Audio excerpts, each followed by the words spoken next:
Setelah segenting, perang Indonesia dan India semakin memanas. Rusia bantu perkuat RI. Dunia tengah menyaksikan babak baru dari krisis geopolitik di kawasan Indo-Pasifik. Ketegangan yang telah membara selama beberapa bulan antara Indonesia dan India kini meledak menjadi konflik militer terbuka. Ketegangan yang awalnya bermula dari sengketa wilayah laut dan aktivitas militer yang meningkat, kini berkembang menjadi perang terbatas.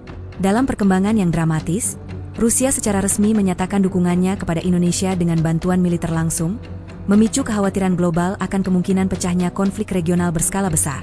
Konflik ini bermula dari klaim tumpang tindih atas jalur pelayaran strategis di sekitar Kepulauan Andaman dan Nicobar, yang terletak dekat dengan wilayah barat Indonesia.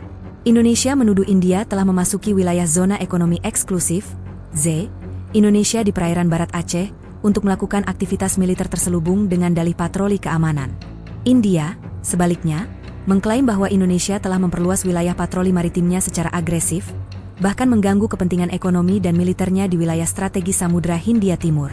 Ketegangan meningkat pada awal April 2025, saat sebuah kapal patroli Indonesia ditembak oleh kapal perang India, menyebabkan 5 tentara TNI gugur dan 3 lainnya terluka. Pemerintah Indonesia langsung mengutuk keras insiden tersebut dan menganggapnya sebagai pelanggaran berat atas kedaulatan negara. Sejak saat itu, kedua negara terlibat dalam aksi saling balas. Indonesia meningkatkan patroli udara dan laut di sekitar perairan Aceh dan Pulau Weh, sementara India mengerahkan armada kapal induk dan kapal selam ke sekitar Kepulauan Nicobar. Di tengah meningkatnya ketegangan, Rusia menyatakan dukungan tegasnya kepada Indonesia. Langkah ini dipandang oleh banyak pengamat sebagai bagian dari strategi jangka panjang Rusia untuk memperluas pengaruhnya di kawasan Indo-Pasifik, sekaligus menantang dominasi Amerika Serikat dan India. Dalam pernyataan resminya, Kementerian Pertahanan Rusia menyatakan bahwa mereka akan berdiri bersama Indonesia dalam mempertahankan kedaulatan nasionalnya dari segala bentuk agresi eksternal.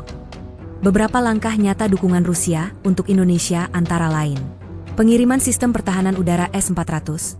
Rusia telah mengirimkan 1 baterai sistem pertahanan udara S-400 ke Indonesia, yang ditempatkan di Sabang dan Natuna untuk memperkuat pertahanan langit RI. Kedatangan kapal perang Rusia di Sabang. 3 kapal perang armada Pasifik Rusia telah berlabuh di pangkalan militer Sabang, Aceh, dan siap melakukan latihan bersama dengan TNI AL. Transfer teknologi militer dan pelatihan. Rusia juga mengirimkan puluhan penasihat militer, serta menyetujui transfer teknologi untuk pengembangan sistem drone tempur dan rudal jarak menengah yang akan digunakan TNI AU. Intelijen dan dukungan siber. Rusia memberikan bantuan intelijen real-time, serta dukungan siber terhadap infrastruktur pertahanan RI.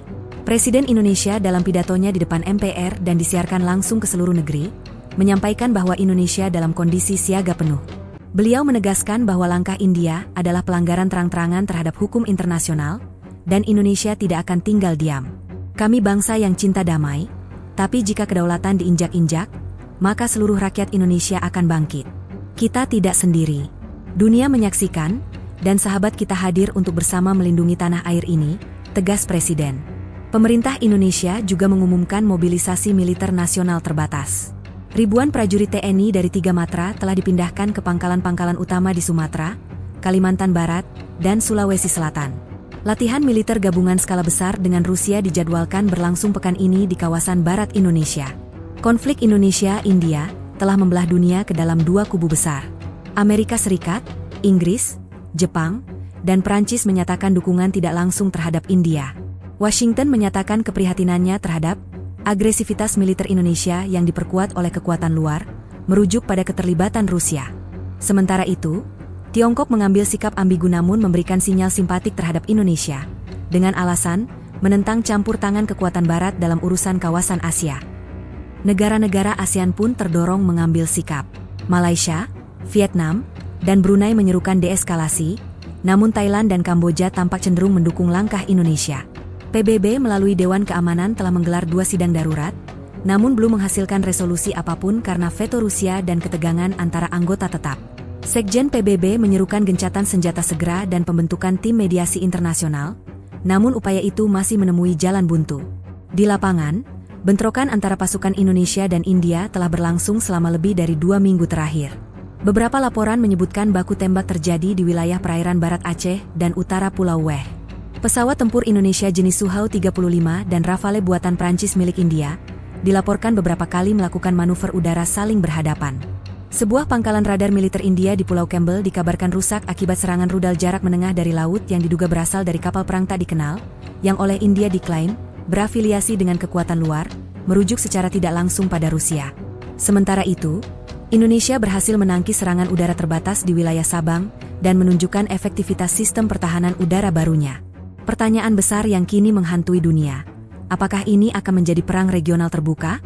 Pengamat militer dan geopolitik dari berbagai belahan dunia memberikan pandangan beragam. Profesor Hendra Wijaya dari Universitas Indonesia menyatakan bahwa skenario terburuk bukan tidak mungkin terjadi. Jika konflik ini tidak segera dikendalikan, maka kita mungkin melihat keterlibatan kekuatan besar secara langsung, dan itu artinya Asia bisa berada di ambang perang besar, ungkapnya. Di sisi lain, beberapa analis percaya bahwa konflik ini masih dapat dibatasi dalam skala terbatas selama jalur diplomasi tetap dibuka. Meskipun kemungkinan itu semakin mengecil dengan keterlibatan Rusia dan ketegangan di Dewan Keamanan PBB, konflik bersenjata antara Indonesia dan India kini menjadi pusat perhatian dunia.